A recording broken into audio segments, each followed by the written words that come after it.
city and in the territory on west, there's just one way to handle the killers and the spoilers, and that's with a U.S. Marshal and the smell of Gunsmoke.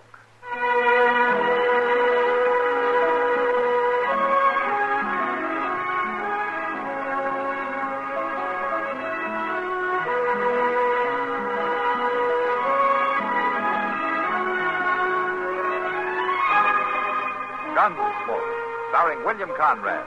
The story of the violence that moved west with young America. And the story of a man who moved with it. I'm that man. Matt Dillon, United States Marshal. The first man they look for and the last they want to meet. It's a chancy job, and it makes a man watchful. And a little lonely.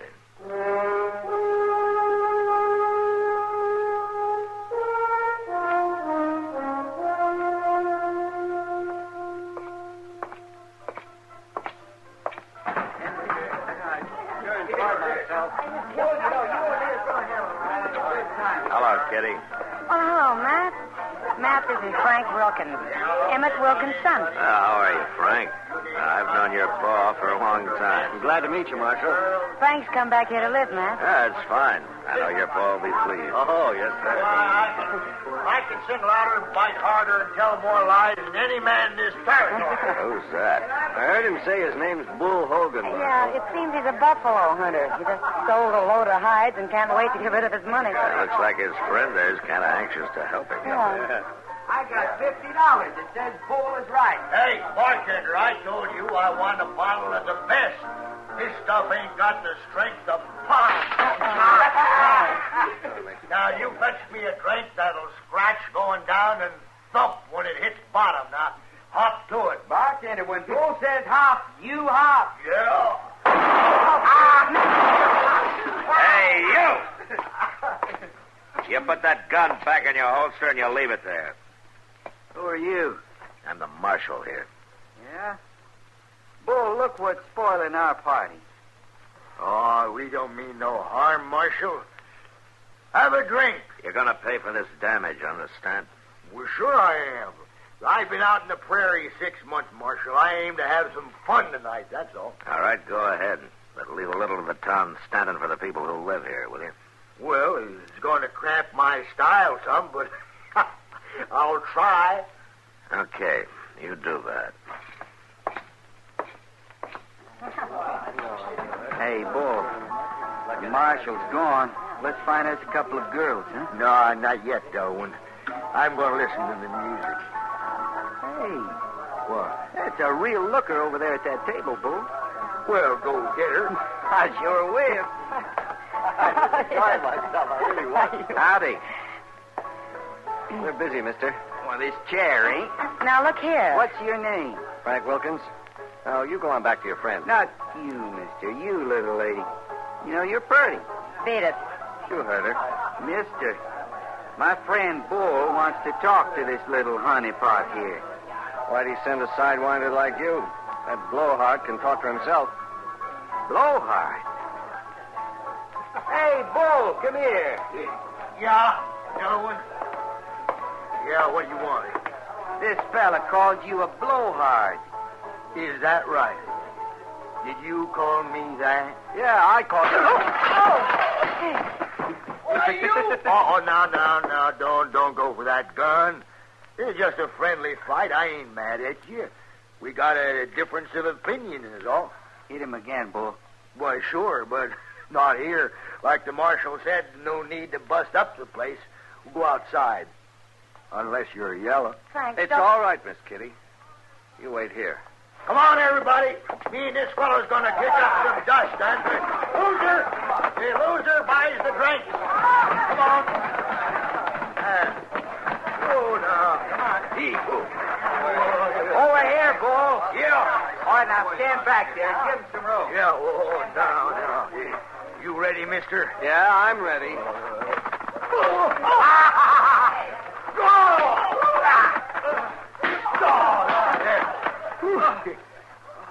Well, come on, fella. Get up. He can't. You whipped him good, Bull. Why, that wasn't hardly no fight at all. Oh, shucks, we can't wait around for him to buy the whiskey. I'll buy it. Drinks for everybody. Inside. Everybody inside now. Hey, Delwyn, come over here. Dump some water on that fella. Sure, Bull. I'll take care of him. Real good care of him. Call me a sidewinder, huh?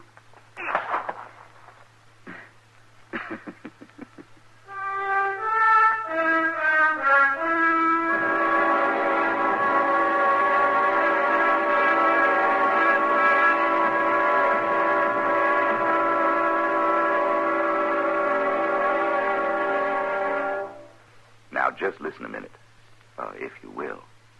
I've got a little story to tell you. Well, it's not so little. It's sort of a tall tale. It's about a Navy hero. Alfred Bullrod Stormalong was his name. Oh, he was a legend, he was. Where he was born doesn't matter, but he was first heard of in Boston Harbor. That was when he signed on as a member of the crew of a ship called the Lady of the Sea.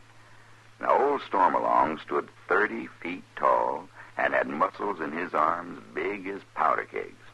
And when the good captain got a look at him, he said to the rest of the crew, "Here's an able-bodied seaman for you."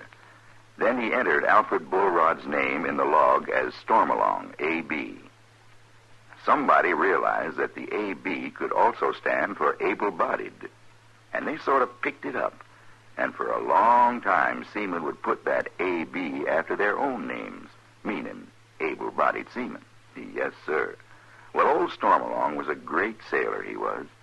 And it wasn't many a year before he captained his own ship. The Courser it was, one of the biggest afloat.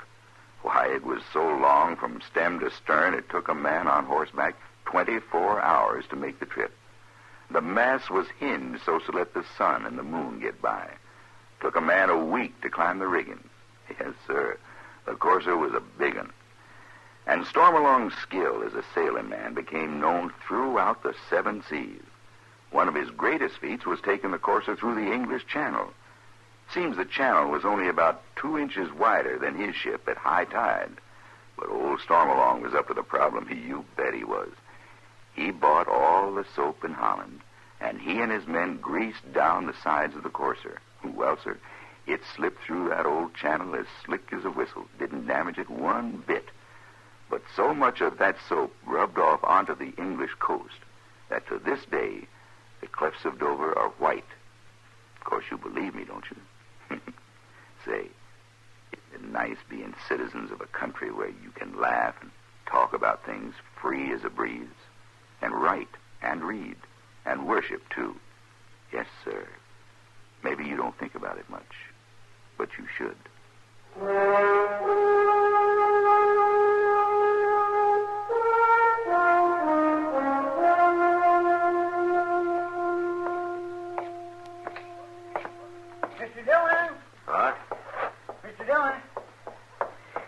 I've been looking all over for you. Well, you found me, Chester. What is it? Frank Wilkins. He's dead. He's what? Dead. Well, I was sitting with him just a few minutes ago. Yes, sir, but he's dead now. Well, what happened? Well, they told me he got into a fist fight with some buffalo hunter over at the Long Branch. Bull Hogan? Yes, sir, that's the name. He went outside, and that man plain beat Frank to death with his fist. Wait a minute, Chester. Do you mean that all those people at the Long Branch stood and watched it and nobody stopped it? Well, it don't make sense, but they must have saw it. You know how they are when there's a fight. I'm going to have me a talk with those citizens. Well, I already talked to some of them, Mr. Dillon. They swear up and down it was a fair fight. Chester, in a fist fight, a man's beat long before he's beat to death. And anybody not crazy for blood knows that. Well, I can't understand it. But one thing's for sure. Frank's dead. Doc examined him and then had the body moved over to his office. Is Bull Hogan still at the Long Branch? No, sir, he ain't. He's gone. Well, he won't get far. I'll see to that.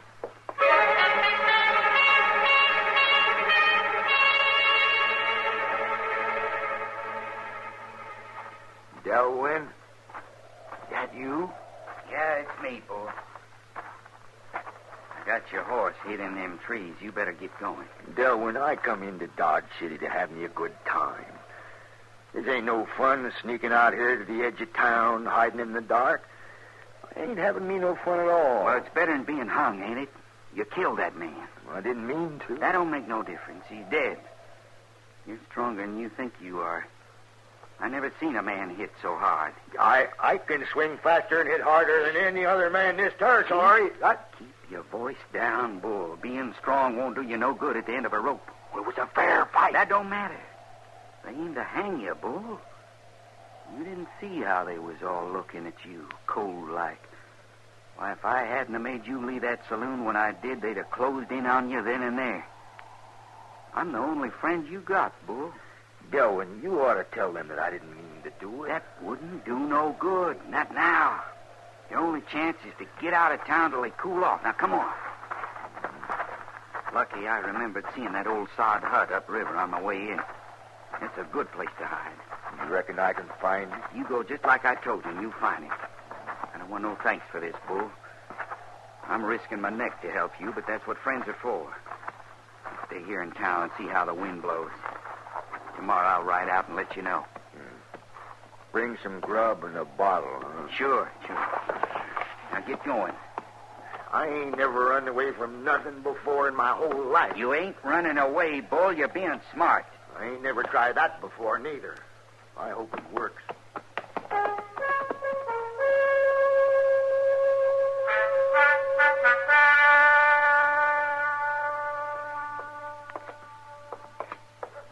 Chester, I've talked to every man who saw that fight, and they all agree it was no match. But while it lasted, it was fought fair. I guess I gotta take their word for it. Yes, you sure do. They were all surprised that Frank died from it, so... Well, my, I'd be surprised if he hadn't. Getting knocked down that hard. Yeah, cracking his skull on something when he fell. There's only one thing, Mr. Jones. If it was such a fair fight, why did that cussed Bull Hogan light out so fast? I don't know, Chester. I don't know. Yonder's Miss Kitty. Yeah. Matt, did you find Bull Hogan? He left town, Kitty. I'm gonna trail him in the morning. Oh, Mr. Wilkins stopped in to see me. Well, he don't blame you none for what happened, Miss Kitty. Oh, no, Chester. He was just real broken up about his son. Matt, did you know he's offered a $1,000 reward for Bull Hogan? Yeah. I wish he hadn't. Well, it's easy to see how he feels. Matt, that Delwyn Casper's here. Yeah. Hey, Casper. First, I want you to tell me where Bull Hogan is. And then I want you to get out of Dodge and don't come back. I don't know where he is, Marshal. How would I know? You were bragging about being his friend. Me? I never laid eyes on Bull Hogan till tonight. I ain't no friend of his. You left here together, didn't you? But we went separate ways. Bull hightailed it right on out of town. Me, I just stepped out for a while because the climate here didn't seem healthy. It hasn't changed. Now, look, Marshal, I didn't do nothing tonight except go along with the crowd for a little fun. You got no cause to ride me. You started that fight, Casper. Well, I didn't finish it. Bull Hogan done that. There ought to be some way to prove I'm no friend of his. Tell me where he went. If I knew, I would. I sure would. I hear the father of that poor fella Bull killed has put up $1,000 reward for him. Is it true? Yeah, it's true. Marshal, could I clear myself if I helped you trail Bull? You're going to be busy traveling, remember? Now, you get out of here, and if I see you again tonight, I'll lock you up. You'll be out of town at daybreak. You're a hard man, Marshal. You ain't fair. I said get up. Well, you got rid of him, Matt. Yeah, it was a pleasure, Kitty. Casper just ain't no good at all. I sure would hate to be laying helpless somewheres and have him find me. Well, that's a good way to put it, Chester.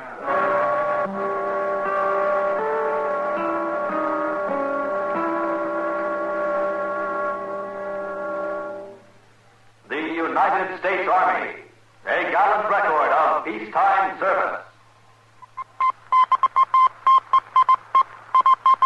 1904, commercial business is transacted by radio for the first time through the United States Army Signal Corps station in Alaska.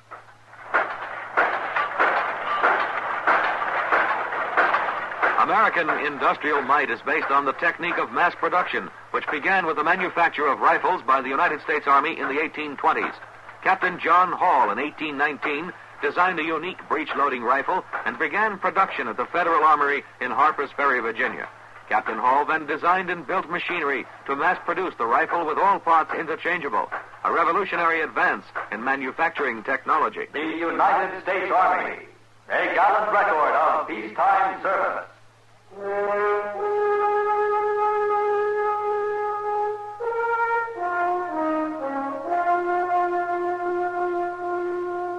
Bull?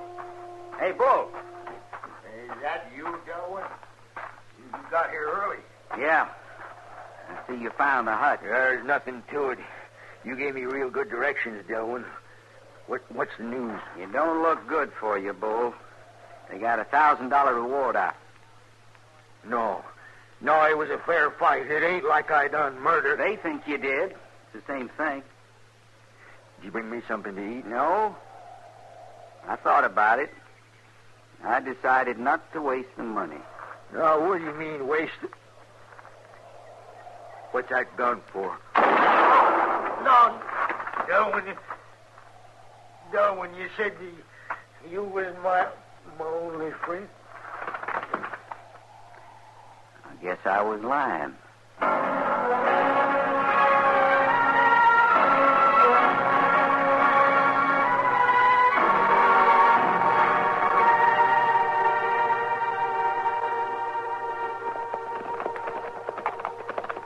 Mr. Dillon, I swear I just don't understand you today. First off, you run that Delwyn Casper out of town, then we meet him out here heading back to Dodge, and you tell him it's all right. Well, he says he got Bull Hogan. He claims the reward. Yeah, and you just look at him and nod, just say that money's all his right now. You think he really got Bull Hogan? There's no doubt about it. All we got to do now is get him. Casper killed Frank, Chester. What? And he probably clubbed him with a pistol. You know, it's something you said to me that started me thinking in that direction. Me? Yeah, you said that you'd sure hate to be helpless and have Casper find you. I'm sure now that that's what happened to Frank. The problem is to prove it. There's that sod hut he talked about. Yeah.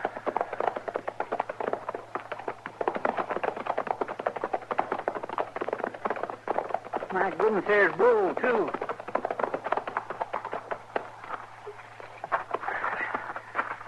Bull Hogan, new shirt and all. He's wearing a gun. He wasn't shot in the back. No, but he might as well have been for all the chance he had. Well, I'll ride on over to Sykes' place and borrow his shovel. No. No, Chester, borrow a wagon instead. We're going to take him back to Dodge.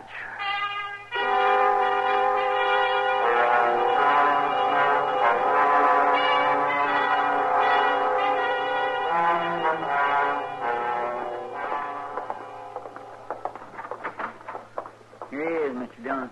All the way over here, I couldn't get a word out of Chester except you want to see me. That's right, Casper. Well, do I get my reward? I think you could say that.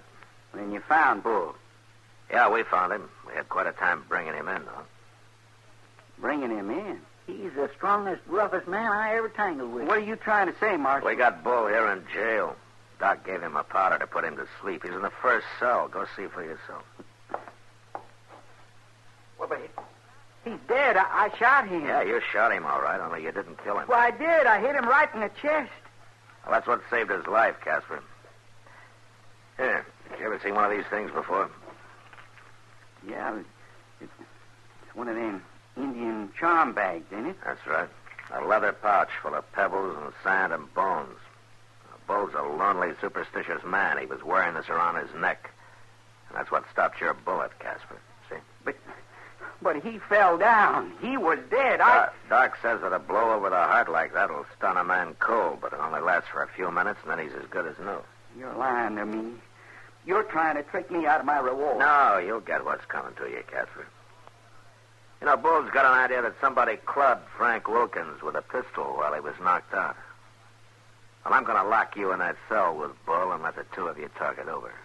Lock me in with him? Well, now, you can't do that. Oh, why not? Neither one of you will have a gun. You'll just talk. What could happen to you? We'll go wake him up now, Mr. Dillon. Yeah, Chester, go wake him up.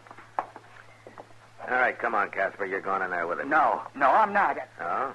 Well, then maybe you'd rather tell me about it, huh? But I didn't do nothing. I ain't going in there. Oh, yes, you are. And you're going to tell that to Bull Hogan face to face right now. Locked in. No, I done it. I clubbed Wilkins with my pistol. It was me killed him. You hear that, Chester? Yes, sir. All right, take his gun. One's on it. Now lock him up, Chester. Then we'll bury Bull. Bury him. Then he is dead. Yeah, he's dead. And you're going to be right behind him, Casper. I hope he's waiting for you.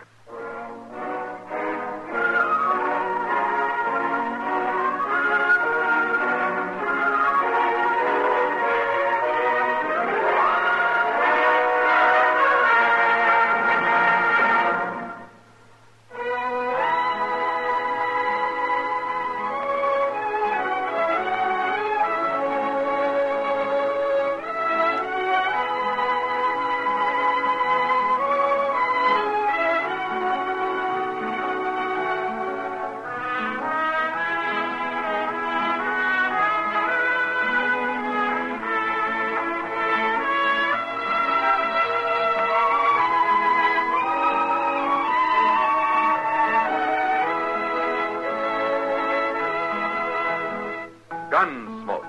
Produced and directed by Norman MacDonald, stars William Conrad as Matt Dillon, U.S. Marshal.